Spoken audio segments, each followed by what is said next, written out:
పిల్లల పల్లకి తెలుగు నీతి కథలు.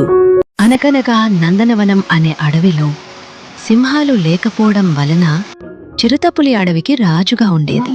నక్క ప్రధానమంత్రిగా ఉండేది. రాజైన చిరుతపులి సంతోషంగా తన రాజ్యాన్ని పరిపాలించాడు. అయితే ఒకరోజు రాజ్యంలో ఒక సింహం పిల్ల జన్మించింది. నక్క రాజా, సింహం పిల్ల పెరిగినప్పుడు మనకు ఇబ్బందులుంటాయి. ఏమిటా ఇబ్బందులు? అది పెరిగిన తర్వాత తమరి రాజ్యాన్నే ఆక్రమించే ప్రమాదం ఉంది. అయితే ఇప్పుడేమంటావు?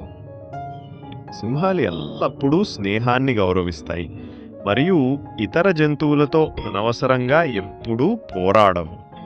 మనం సింహంతో స్నేహంగా ఉండటమే తెలివైన పని. ఏయ్ మంత్రి, నేను ఆ పసికూన దగ్గరికెళ్ళి స్నేహం చెయ్యాలా? అది జరగని పని. అని చిరుతపులి నక్క మాట వినలేదు. చాలా రోజులు గడిచాయి.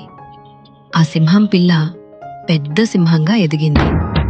అతను ధైర్యవంతుడు మరియు తెలివైనవాడు. అతను తన శక్తిని ప్రదర్శించడం ప్రారంభించాడు.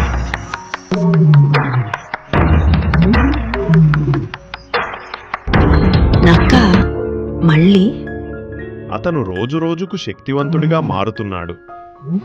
మనల్ని పూర్తిగా నాశనం చేయడానికి ముందే దయచేసి సింహానికి రాజ్యంలో కొంత భాగాన్ని ఇవ్వండి, లేదంటే రాజ్యం పూర్తిగా కోల్పోతాం అని రాజుకు సలహా ఇచ్చింది. అంటే నేనిప్పుడు ఆ సింహానికి భయపడాలా?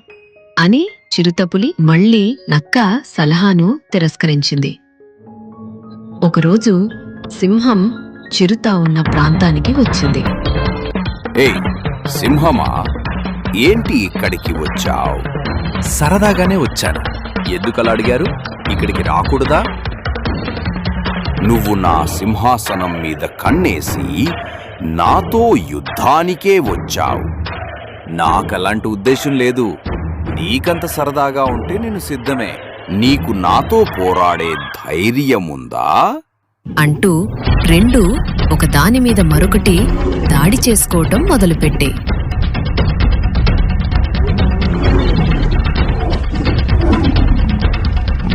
కాసేపటికి సింహం చేతిలో చిరుత గాయపడి అక్కడి నుండి పారిపోయింది. జంతువులన్నీ గెలిచిన సింహాన్నే రాజుగా ఎన్నుకున్నాయి.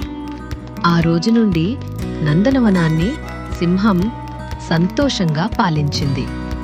ఎప్పుడైనా జ్ఞానవంతులు చెప్పిన మాట వినాలి. కథ నచ్చినట్లయితే లైక్ చేసి ఛానల్ను సబ్స్క్రైబ్ చేయండి. ఇలాంటి మరిన్ని మంచి కథలు మీకోసం వస్తూనే ఉంటాయి.